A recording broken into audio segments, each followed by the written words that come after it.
3 call-ins on the same shifts. If that sentence still makes your stomach drop, then this one's for you. This is episode 2 of my staffing series for long-term care leaders. Last week, we talked about how you're probably not as short-staffed as you think you are. Today, we're talking about what happens when you actually are, and why your reaction to call-ins says everything about your systems. Call-ins are not a crisis. They are a guarantee. In this industry, you will have call-ins. You're going to have 3 on the same shift. You will have them when you have a holiday or a weekend off or on the day you're finally going to leave on time. So the question is never if, it's what your plan is when it happens. Here's what I want you to build. 3 plans. Not 1, but 3. Plan A.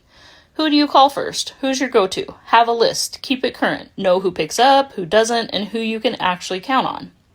Plan B. Who in the building can be adjusted? Who has some flexibility in their role today and can shift part of their time to cover that gap without completely abandoning their assignments? We talked about this in episode 1. Count everyone in the building first. Plan C.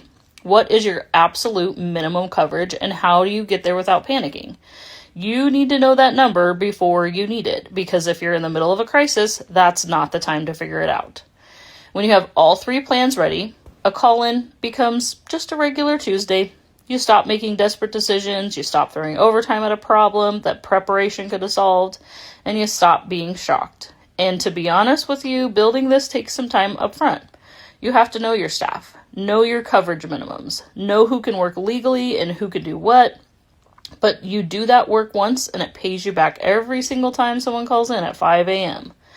Next week, we're getting into how to actually spread that workload without pulling your specialized staff completely off their assignments. Because it's not about yanking people, it's about teamwork, so follow along so you don't miss it.